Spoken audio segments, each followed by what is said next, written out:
Welcome back to BBPN, where we cast the Blood Bowl that no one else will. We are doing the round of the quarterfinals, and we're going to do the review of the round 16.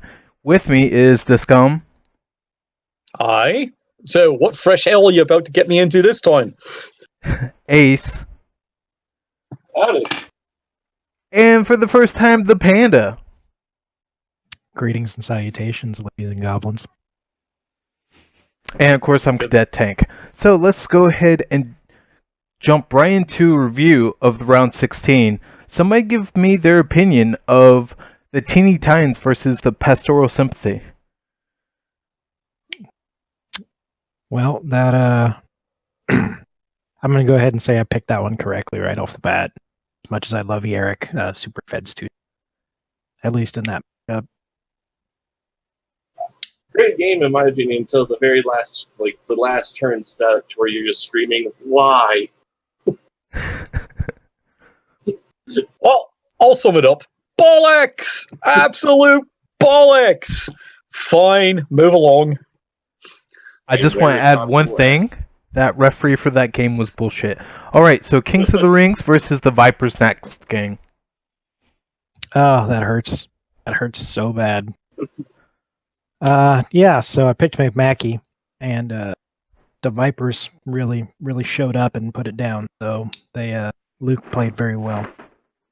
Yeah, I was thinking McMackey was going to win that, especially at the end, and Luke pulls out a miracle victory with almost nothing left on the pitch. I swear he channeled Elf BS that game. My answer in the end, well, it shows Mackie. He's got a certain weak spot when it comes to any team that's greenskins, whether short or big. He played a fantastic game right up until it comes down to the critical outright. He's won the kickoff, fine. I still outnumber him. He's waiting for armor breaks and injuries, and suddenly it's not happening. And finally, he let the initiative become stalemate. Now, well, as I always say, you never want to go to a kickoff, because then it's any given Sunday. I completely agree with you there, and I have to give it to Luke. He played a great game versus something that we all thought he couldn't pull off. Alright, so Monster Apocalypse versus the High Rock Horde. Yep, I actually didn't get to see this one, but I do believe I picked Helix Rock just because he was my in-depth Panda analysis. Yeah, and I'm glad I picked that one right, too. I picked Helix to win it, and I thought just with all the skills he had, and he was going to use those mangy mutts as little death machines, which is what he did, and just took the win from it. I laughed, I cried. It was definitely much better than that Sucking Cats musical. Carry on. I was impressed by both players, really. It was a really fun game to watch. I enjoyed it. Alright, the Nurglers, or Dave's team versus the Blades of Cain. Who's Dave? Dave's not here. Well, yeah. So Storn, as always, plays a solid game, regardless of what it's gonna be. I think Hikaru got a little bit tilted at a couple points during the game, and that kind of sent it over. Locked it. I'll just add to that. You say little tilted, I see a lot tilted, because I guess it seems that if what I was told correct, it seems that he gave up near the end because he's just like, well, there's all this disturbing presence. I can't do my elf bullshit. It's pretty much over. So it always sucks to see that, but I mean, sometimes, as Scum says, the bear gets you. Well, yes. So you have a hard match, right? You have elves versus Nurgle, disturbing presence. It's a pain in the ass. But it's only -1 on your roll, and your elves. You have the mobility. You can get around the Nurgles. Yeah, you're going to take a -1 on, assuming you position correctly. But with Storn, he's not going to give you too many of those. So if you're not in the right state of mind to capitalize, you're going to end up with the scoreline you got with. I will remind you, disturbing presence stacks. So yes, it is possible to have all the disturbing presence on you and be at -5. Stern showed brilliantly how many times he creatively made sure there's a stack of -2, -3, wherever the ball carrier is. Frankly, my view in that game is he basically proved why his nickname in the league is he's got the testicles of titanium right there. both teams had sucky dice, with the exception of the Dark Elves during that drive. Did you see how long it took till he finally used a reroll? It took till turn 5. He finally uses one. Meanwhile, they're long since gone on the Nurgle team, but he sticks it out. Does not get phased by this, sticks it out, and then, as you all said, and then the tilt happens at that point. Otherwise, like, look what's going on. Yes, you're not doing what you want to do, but you're not having the ultimate futility your opponent is, but he's not being phased by it, and that's why he gets the win. See, I didn't really get to see this game. I haven't even seen your cast yet, this come on this one, because I was busy watching the Chorfs and the Teen Titans. So now we'll move on to the Flying Floofs versus the Castaway Rascals. 2 words: Heartbreak Hotel. The Underworld had everything they had to just put it away, and he snatched defeat from the jaws of victory in my eyes. So you'd say he pulled a Panda. He said snatch the defeat. He didn't say. Yes, I'm concurring. We have. Oh, you're right. You're right. We have a lot of almost wins on the book. Yeah, but I mean, he had it, but he tried to stall for like that one turn, and I've learned the hard way myself. You stall for one turn, even with 3 elves on the pitch, or even 2, they can still make you pay. Well, you're at the classic. Yeah, you have it. You have what you need to win.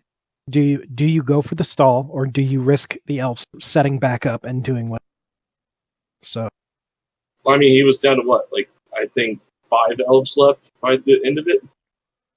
Yeah, but he had enough elves. Yeah, and the strength 4 catchers. 5 is more than enough. I promise. But at the same time, if you don't score, you don't even have a chance for overtime, and then they just score once, and they win. Right. Yeah, knew my opinion was going to get in this one. Yeah, you look over at the Underworld team, and it's got to be one of those just glaring up in the sky going, where did we go wrong?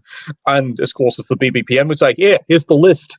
But meanwhile, carrying on, this was a game, in its own funny way, much as you hate to admit it, great to watch because you got to see the Padawan exceed the Master when it came to the Pro Elves. And that's the tragedy of it. He really did. He stood up on his own, not just he's an echo of the other good Pro Elf team in this league. He's now gone, I've got my way of doing it, and he proved it in that game. Didn't get shaking, didn't get winned. He earned it. But it took, and watch the cast, one mistake, and he ran with it as fast as he could, and that's how he pulls off 3-2. Well, I was actually on Discord the whole time, and the Flying Floofs coach was on there, and it was like an emotional roller coaster for him. It was really interesting to see how he was dealing with the adversity that was happening. He's like, oh, I can't do it. Now I can't do it. Oh, I can't do it. And you see here, it's never over till it's over. And he pulls out 3-2. Emotional roller coaster. Sounds like my sex life. Anyway, carry on. All right. There we go. Oh, this brutal bashing of the Diamond Dogs versus the Norskin Wolves. Oh, God. Well, they're scoring, and then there's Khaleesi scoring. No, we came up with a new one for this one. There's Nuffle, and then there's Khaleesi Nuffle. Oh, man. This hurt to watch. I watched it twice. Like, I love seeing elves die and whatnot, but just getting rolled over like that, I mean, good God, it's painful to watch it. I can only imagine how painful it is to play it. Well, evidently the cast is comedy goldmine, I tell you. Oh, it was a great cast. That was a great cast. That's the only reason I watched it twice. You should try playing Ogre sometime. I hear Callisti is still in his dugout crying over the deaths and that just loss. I think I just heard that Warcaster scored again. Oh. This just in, Warcaster. Let's face it. Even when by all things the Norse are actually up 2-0, this is the crazy part. We've seen Callisti's play style, and we've seen it during the regular season. 2-0 is not out of reach for him. He's done it before, come back and won from that. Absolutely. So the fact that the Norse just kept on coming and became the ultimate ball hogs, that was history in the making. It really was. All right, so the Mean Green Dream versus Bricktown Varsity that just finished up not too long ago. I shed a tear for Vort. Yeah. I was really wishing on the Zons. Same here, but I mean, especially because we've all seen those calendars they make. It's great, and I heard the playoff calendar was even going to be better, but no playoff calendar this year. Oh, don't worry. The Orcs have volunteered to do that one. You know, they'll wear cup or no cup. You decide. Oh boy. That's So like trying to choose between Trump or Hillary. Which one's the worst of the two evils? I can't do that. So I want to say real quickly that I'm actually really impressed because at one point, before they scored that one touchdown, Vort found a way to score with only 6 Zons versus 11 Orcs on the pitch. I was pretty impressed. So that's... If I go to Mean Green Dream, though, I have to say I'm also impressed because he only has, one tackler on his entire team. Yeah, but it's a Power on Mighty Blow tackler versus AV7. Yeah, that's what I'm saying, though, is he only has one, and there's still, 12, 13 Zons to get through total, and he somehow was able to hem them in, even with just one tackle piece. He only had 11 Zons, right, Scum? I think, he only had 11 because he came into this game already hurt, and he picked up a chainsaw that really didn't do too much for him. So you bought it from Scum. Well, I told you it was defective, but none of you buggers listen to me. But you take one look at the price going, done. And you all think I've changed, the teeth. No, I haven't. It's the same bloody useless blood teeth. All right. Anyway, I just view that as the game where it really is the game before pretty much helped decide this game. And that's the shame of it. Vort had an off game for his wonderful style the previous game, and that just came back to haunt them in this game. If changed the results of his previous game and how he played that, I think you'd be seeing a 2-1 result the other way around at that point. But Mean Green, the Dream Machine marches on, and I don't think they're too happy about it because look who they're facing next. Yes, leading to that, the Grudge Bears versus Not Dead Just Yet. I think we can sum this all up with one simple thing. Cord is now going to have Fireball PTSD.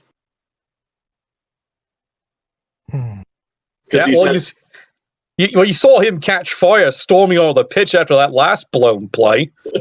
Hey, he owes me a cameraman. All right? I like that Galbo. He's going to be in shock for about 10 weeks. You don't throw full beer kegs that hot at the camera.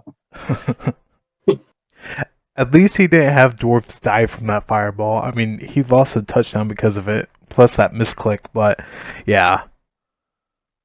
Well, you saw what the fans did to the poor runner after he got served. That's his own fans. So I don't think he's got to worry about his opponents anymore. I think his own players are going to worry about their own fans right now. Those are some pretty angry supporters out there. If I was him, I would get into a security gate to protect those. For anybody that's buying a wizard, you better make sure you have a security guard with them, because if you're facing Cord, he's going to have an assassination attempt on those wizards. All right. Yeah, but it was a great game. In the end, you get to see the highs, the lows, and yes, Cord goes, oh, that's a misclick. But here's the funny part: what happens if it works? And Cord even almost had it. 2 GF5s and he won. Aye. But his luck, especially Dwarves, you could hear the rage afterwards. But right, even back turn 1, if he makes that one, it's only a 3+. He's got 2 cracks at it, and he fails both, and it just becomes the pattern for the game of Dwarves can't dodge. All right, so let's go ahead and sum this up. So, what was your favorite game for round 16? Oh, let's see. Obviously, it's the Diamond Dogs versus Werecaster and the Wolves. Seeing the owner of Callisti Scoring's running joke get run up on is a sweet, sweet bit of irony. So,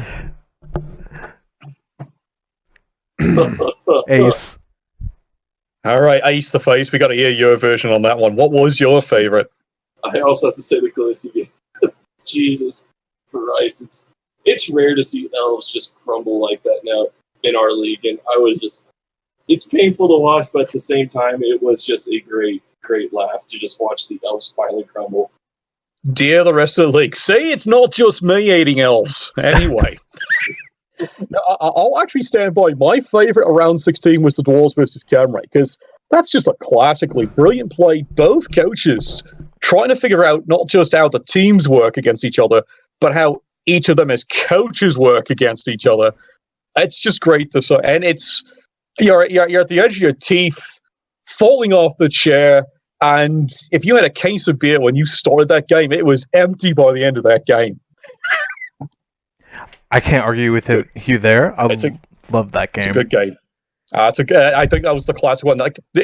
I won't fall and I'll stand by here. The rest of you all lads, you all put on a great game. I had a blast casting that first round. No matter how many of you fucked up my picks, I don't care. I had a great time. But that's the one that just stands out as the classic of the first round. It definitely was, and I have to say, for us to say that was the most boring game of the round, it came out to be great, and it went to penalty kicks. So, yeah, this is what we get for calling that going to be the boring game. That turns out to be the highlight reel. I know. Because honestly, I'm not gonna lie, I thought it was just going to be a 1-0 slug match with like nothing happening. Oh, it was a slug match, all right. They didn't disappoint us on that one. Honorable mentioning to Monster Apocalypse versus High Rock Horde. Alright, so what player / team impressed you the most this round? Norse. to go up like that on an elf team and just not let them do anything, that's just impressive. Yeah, I'm with him. Sorry, that's the team that most impressed me, just because once he saw what was happening, he didn't let up.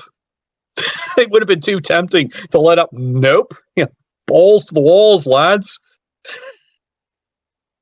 Well, I'm very impressed with the way Luke managed against That too. to kind of divert it a little way. I've had the pleasure of playing Luke in a couple other leagues as well as games, and he's constantly improving. He's showing up. He's playing very definitely. I completely agree with you, Panda. Luke, to me, was the most impressive player against a really solid coach like McMackey. Oh, I already know the answer to this, but what game surprised you guys the most in this round? My McMackey loss. That was I thought of all the games that were going, that was going to be my sure pick of the set. Same here, because I mean, even if you look at it on the predictions here, 100% of people picked Nick Mackey. No one thought Luke would win that. Scum, what was your opinion? What surprised me the most? This is leaping out on the branch here again. Are the Nurgles against the Dark Elves? I really honestly thought that was going to go the other way.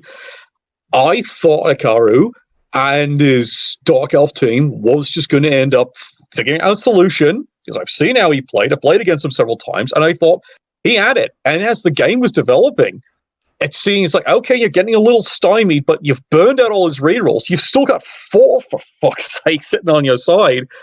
What went wrong? And I'm still scratching my head looking at that. Like, to me, it becomes the credit of this is why Storn is considered, probably one of the top coaches in this entire league, if not in the entire world here, because that's testicles of titanium with just how bad things were going for him. And he didn't phase. He found a way.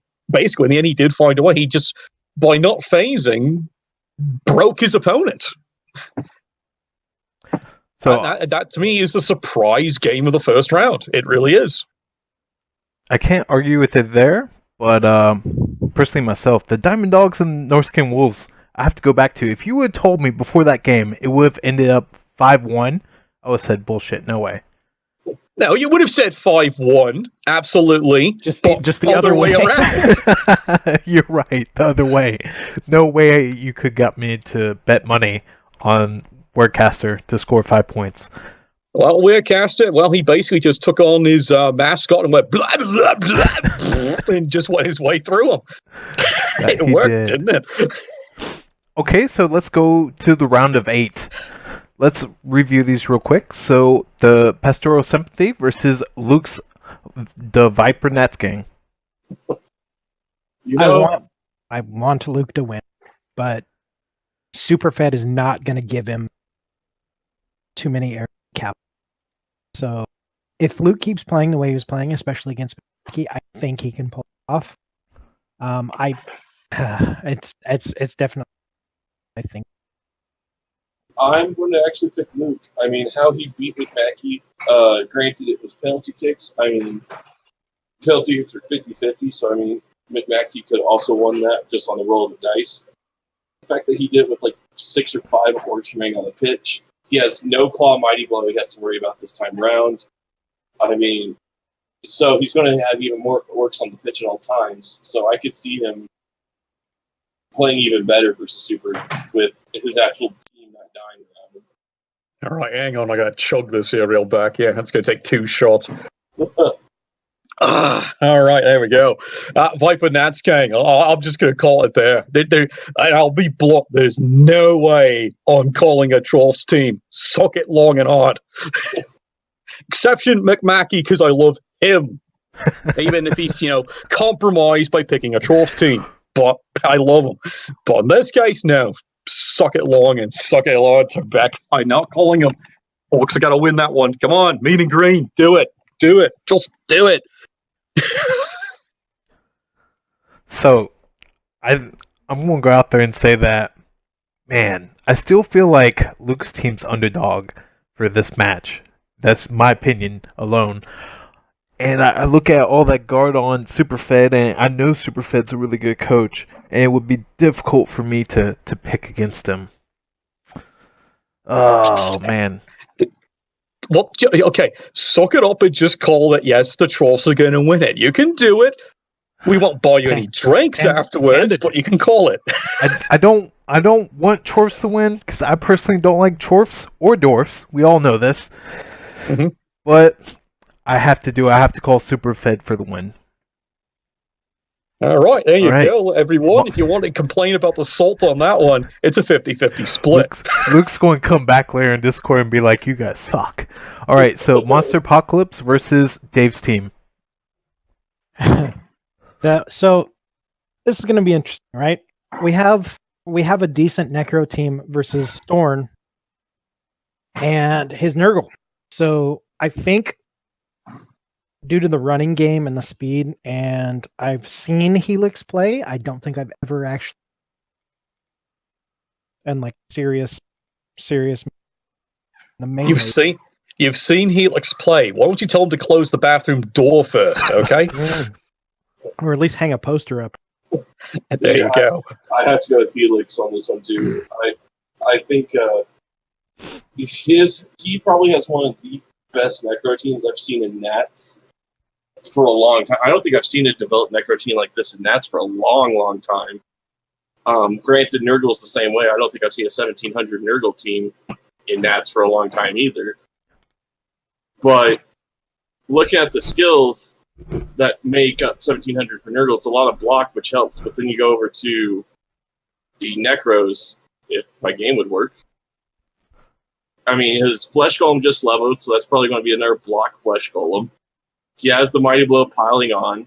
He has some guard. He has that outrageously stupid Strength for Werewolf. And I think that's what it's going to come down to. I think he's going to use the Werewolf and just run hell around and try to hit the Pestigores. Well, I know that... go ahead, Scum. Oh, I've just been looking at it back and forth going, oh dear, how do you call this one? This might be yet another overtime. If it does go to overtime, I'd be surprised here. both these teams have the potential just to make this 1-0 of a slugfest.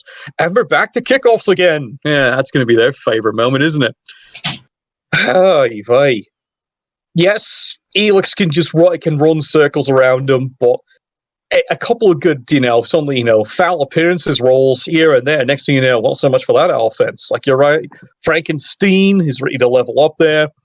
He's got a great combination of skills, but will he actually hit him? Will he actually do some real damage? I will take it out on a limb there. I'll call it for Dave's great, spectacular rotting team. Let's see if he can actually pull this one off. So, how about this for a prediction, then? Because I'm seeing this between the two teams. They both have a deep bench. Deepish. Both have a dirty player. Who do you see fouling the most? Who I see fouling the most is the Dwarven supporters attending that game. Now, I think both of them are going to go at it, just tooth and nails. It's going to be probably the game to look forward to. But it's going to be crazy. It might even just be a 1-0 game at the end of it. But it's a Nurgle game. That's almost a typical score when you really think about it. Yeah, the question is 1-0 which way? Spoilers. Let's wait till they actually play and cast that one, shall we?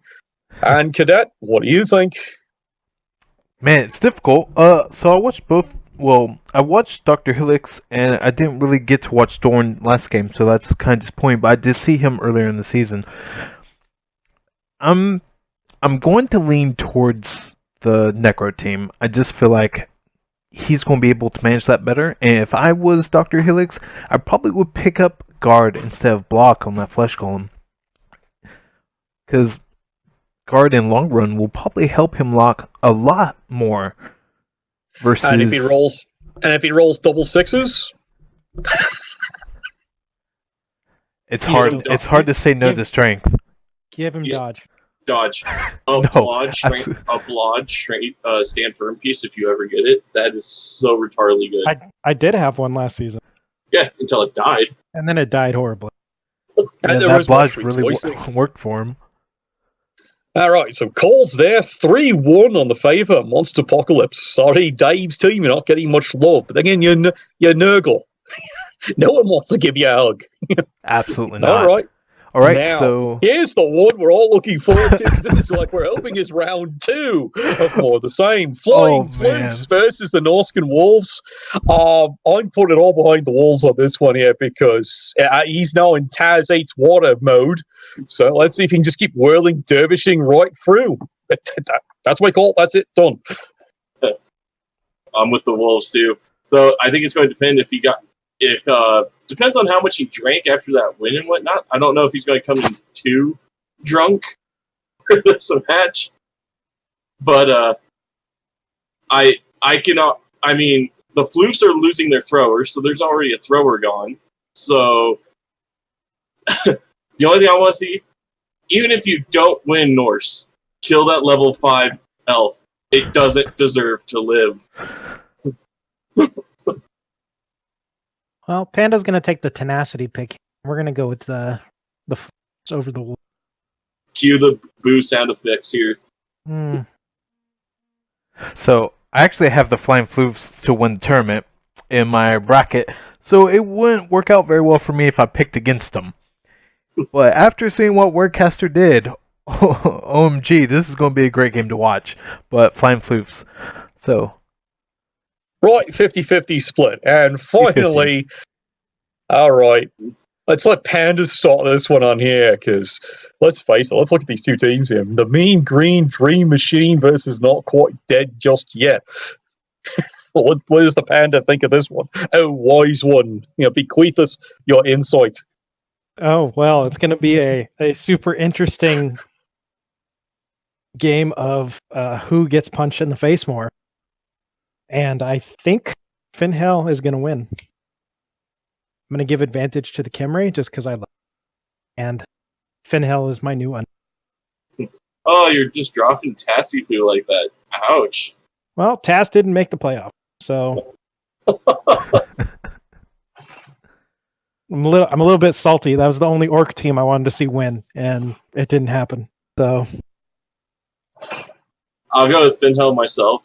One, because it has a deeper bench, so I'm going to expect a lot of fouling on these Orcs. And 2, no offense to Laser, great coach. But that one blitzer with sure hands and dodge and guard, he's just carrying this team on his back. He does everything. Hits, picks up the ball, scores, supports. I mean, you take him out, that's like half the team gone right there.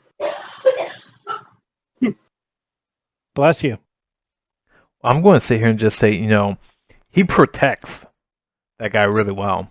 And Laser Dentist is a great coach. Oh, man, it's difficult to pick, but I'm going to go with the Orcs on this one. I'm only going with Khemri because I don't think we've had a Khemri champion ever, and I would love to see a Khemri champion. Now if Laser has something to say about it. Decisions. Well, I will admit, this is the match I'm most looking forward to in the round of 8. This is the one right up there. This is going to be epic. It'll be truly epic. I'll split it 50-50. I'm going to push on the Khemri because the Khemri found a way to deal with the dwarf issue. He'll figure out the Orcs. They're slightly taller, little greener, less hairier dwarves is his viewpoint. And he'll do the same thing. And he has 70k in the bank with 190k inducements coming in. So if he wants to go with the foul thing, he can go with a chainsaw and bribe, or he could just do the cord thing and just fireball him again. Aye, but the Mean Green Dream is going in with 190k. This is where I'll go. If he's going to spend the money, this is the one. And I love his team. I want to cheer him the whole bloody way to win this thing. But I'm going to pick Khemri because he got past Cord. That's saying something. That was no easy feat. Well, I think Panda would love Dentist's team, but he's missing something that Panda wants on all teams with a deep bench. He's missing 2 dirty players. Yes, or at least even one. The double DP is the Panda signature. It's the Panda signature since when? Mm-hmm. Since we had the advent of Panda fouling his ass off for no reason other than just to hurt people. You don't think Scum's not going to be doing the same next year? All right. And yes, Scum, double DP, run with it. No, I could see that. I consider that next time for my Bretonian team going into one of the NAF tournament majors that's going to be coming up and going in Bretonians. And it's 2 peons, 2 dirty players. Oh, I was talking about double penetration, but that works too. Okay, but all right, this is where we can get into the big bolts here, because with all that money, there's a lot of choices he's got here for what this is crazy here, but what the Orcs can actually hire as a star player. That could get really interesting. What if he actually goes all out and actually grabs himself a useful star player to actually do a wee bit of damage, a little bit of damage there. It's a big, huge maybe. Ooh, he can actually try an idea. Granted, as long as he doesn't buy it from you, Scum. Mm-hmm. Chainsaw the Tomb Guardians and hope that decay kicks in. Nah. Well, yeah, that's exactly what I'm thinking, because you're forgetting the Orcs can hire, they can hire chainsaws. Oh boy, can they hire chainsaws? I try to remember, what is that bugger's name? I used to have it memorized. I'll look it up. It's over here anyway, but that's his possibility. Where is he? When is he? I don't think he wants a chainsaw for this game. No, it's a little bit different here. Okay, Orcs, who have they got? Bomber, Dribble Snot, Olgroth, Bolgrot, Scrapper, Sorehead, Ripper. I love Ripper, but he can't afford him. Veric, Goldchewer. If he could, he would. And of course, Morgenthau, because he'll play for anyone for the right quid. That's a lot of choices he's got. He might be really tempted to go with either Bomber, Drill Snot, or even Olgroth, Bolgrot, who's the other bloody chainsaw. And that's the Orc chainsaw. And go from there, maybe buy a bribe, and you're right. If he gets through the Tomb Guardians, trusts in decay, suddenly it's a whole different ball game, isn't it? He's got decisions to make. Yeah, here it is. Orc, Loner, Chainsaw, Secret Weapon, stat, it's 100k, 5339. Oof. It's only 100k. And you're right. That's a brilliant insight. See, he should be in the finals more often. Yeah. He's got the insight right there. He just has to get through the armor and trust in the decay. I don't think Chainsaw is the way to go. I've played against him and I've seen him play, and I feel like it's not really his style, especially since he has a Power and Mighty Blow too. He's probably better to purchase a bribe, and if he's got money left over, I'm not sure at the big TV difference. Probably go with the Wizard. Wizard and bribe is where I'd also lean. We know how some people feel about wizards, but Wizard and bribe is probably what. Because you got to think Kimri's difficulty is to pick up the ball. So if he cages up or something like that, and you need that ball, boom, snap that fireball on him or the lightning, depending on the situation. He drops that ball again. He has to pick it back up. And then, of course, the Orcs are going in TV 1590. The Khemri are going in with, this is the crazy part, 1400. So the incentives, this is how it's crazy to say. Khemri can really buy some nice incentives going into this one. They can make this a real horror show. And Finhell, as we already saw, it's like, especially against a dwarf team, he's got great ideas. Yeah, roasting Ewoks on an open fire, definitely. And if he wants even crazier, I mean, granted, he has a kick block that he's missing this game, but I would think of firing, because now not only does he have that smashed hip, he's a niggle on AV7. He's more a liability at this point. You drop him, there's another 80K off your TV. There's more nuisance. Not for this game, because how it works, it doesn't count him for this game because he's off the roster temporarily. This is why it's only 1,400 for the Khemri coming in. But that's like a golden opportunity for him. Going, well, they've got 190 plus the 70 in the bank. He's not going to be afraid to spend it. Of course, he's going to spend it. It's just he's got a lot of choices. So I have a question. That's where the lean green dream machine, does he take a chance, hoard the money, or is it guaranteed, okay, looks at those incentives, and like I said, that brilliant insight of yours, maybe he does go for the Orc Chainsaw and goes straight for the Tomb Guardians.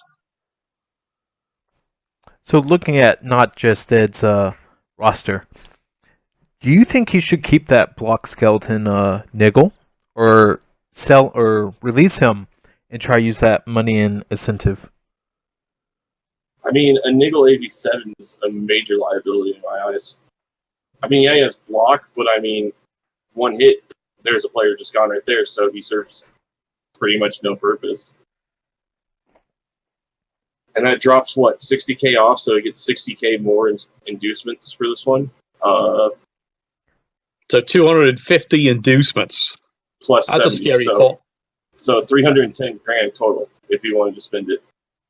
Well, if he wants to go for absolutely insane, of course, that would be, a Panda to Scum montage there. We tell him, do that, and then spend the extra 50K out of your bank, buy a Aveling Chef. Let's see the Orcs deal with no rerolls. Or, how much is Ram Tut? Good old Ram Butt. All right, let me look him up for you. See, this is why. Yeah, that's the other nickname he always had for the longest time. Ram Butt the Third. 380K. He is a bloody expensive player. What does he come with? Yes, everyone. 5-6-1-9 stat line, break tackle, multi-blow, regeneration, and this is the crazy one, wrestle. So what he does is he sees a cage, break tackles in using his 6 if he gets it on anything but a 2, and then just wrestles the bugger down. That's probably the way to go. And you have 5 big men on the pitch. The 380, he's going to have to drop another player for that one, though. Oof, 380. Yeah, so I'd probably just go halfling chef then. Here's the flip side, though, because normally how the game usually does things, it might end up going, if he spends money, the Orcs have to go first, because he's got money before he starts the game. So the Orcs have to go first. If he decides to spend money, that gets added on to the Khemri actually then having to pick. So he might only have enough for 380. So that's the trap our poor green machines actually got right now. If he spends the money and spends a lot of it, well, you just handed extra TV value over the other team to get a crack at you. But he's going to spend something, because right now he's actually adding 40. He's acting 40K into his TV. That's not helping right now. That's going to be interesting. I think this is going to be the chess match of the game, because Khemri aren't easy. Orcs like to hit, but Khemri like to hit. It's just, this is going to be the chess match of the round of 8. This is going to be a great round. Chess match as in drunken live-action battle chess. Oh, the Warpers are going to love that one. All right, so that pretty much is the review for the round of 8. I have a couple questions before we finish up. Do any of you want to change who you predicted to win the championship? I know one of you might. No, I'm still going with Helix. I'm flipping over to Finhill. I'm gonna bank on the Camry to take it. Well, my hooligans are all cheering for the Nats Viper gang all of a sudden because this is a grudge match for them. Because you took up me, hooligans. So, right. But my dark horse, I'm staying behind the Norse on this one. So, after watching the last game with the Floofs, and then seeing that they have to play against the Pro F Killers, it's hard. I'm shaken, but I will also stay with my pick. So, what's your favorite game for this round? Well, I think a couple of us hit on it. We're definitely going to be watching the Camry game. Yeah, that's the one. That's going to be the epic one. Anyone I'm casting are all going to be fun. That's the one, though. Yeah, I'm going to say that's going to be my favorite. Unless Warecaster can repeat his success he did last game, it's going to be the Finhell versus Dentist. So I have to disagree with you guys.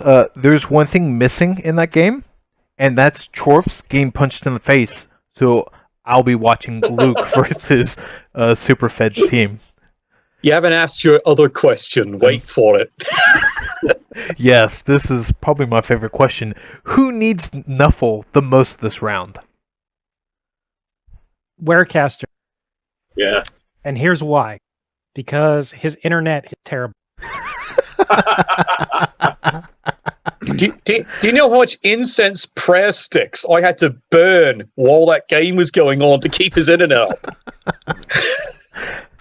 And he couldn't keep it up for 3 games of ours in a row. Well, that's Yeah, not what his you were women that say. guy. They say he can keep it up all night long. Okay. Oh, different conversation. Never mind. Yeah, that's a side combo there, man. I think it's going to be a tie, but I think who's going to need enough for the most Warecaster for his internet. But I think for the dice rolls, I think it's going to be Dentist or Finhell, just because they're really going to need to get a KO here, or maybe even a cast, because Orcs versus Kemri, as long as everyone's on the pitch, it's just going to be a mad scrum everywhere. They're going to need to get someone removed to open a hole. Open a hole. Sounds like someone's dating my sister. Anyway. All right. I'm going to say it right here. He's going to hate me for saying it. But it's like, who needs Nuffle the most this round? My answer is the Pastoral Symphony, and not the way he likes it. So you're saying he needs the right teabagging. Oh, pain. Lots and lots of pain. Look, I love him as a coach, but, I've got to stand by Miogas and everyone else like that. So, I want to see horrible, nasty things happen to him. And that's a horrible thing to say, but I'm your Goblin coach. I'll own it. That's my view. Yeah, I kind of agree with that, especially how he lightning bolted a poor defenseless Snotling, then fouled him on the ground. I mean, that was just not cool. Well, it's not cool, but the problem is I would stand aside as a Goblin coach, and I can see the Goblins all going, golf clap, well done, because we agree. I totally agree why he did it. It made perfect bloody sense. I can rage at it, but I completely agree. I mean, I have to go with the Flying Floofs. You gotta think about it. They almost lost the Underworld team. They got the shit kicked out of them in the Underworld team, but they pull it out. And then they have to go against a Norse team that murdered a Pro Elf team just now. So you gotta be thinking to yourself, man, those guys must be scared. But They pulled it out, not according to the paternity lawsuits all being filed against him. He hasn't. But I mean, for them, I'm going to say their armor needs Snuffle the most. All right, I see a point there. I can see. I will stand by the Padawan has beaten the Master. Now we'll see how far he actually goes. Exactly. Well, I mean, But Cadet, you'd say the same for the Norse team, because if you look at the Norse team, one of his most important players, look at that stat decrease, AV6. Well, I mean, that guy's going to spend a lot of time on the ground, so the elves are going to have to foul him, but it's That's difficult what she said. to get there to foul sometimes. All right, wrap it all up. All right, we've said our words. All right, Yep. What you want to say there to Cadet? I don't know. Does anybody have any last words before we log out? Remember, goblins and ghouls, pandas never lose. We only win less. May you spill a bunch of blood for the blood gods and collect a lot of skulls for the skull throne. And because you all missed it last time, fine. May nothing bless your dice, except for you, Chuff, back of the line. All right, that's it for BBPN this week. This is Cadet saying, sometimes I lose, sometimes I win, but never bet against me. All right, there we go, gents. I hope super.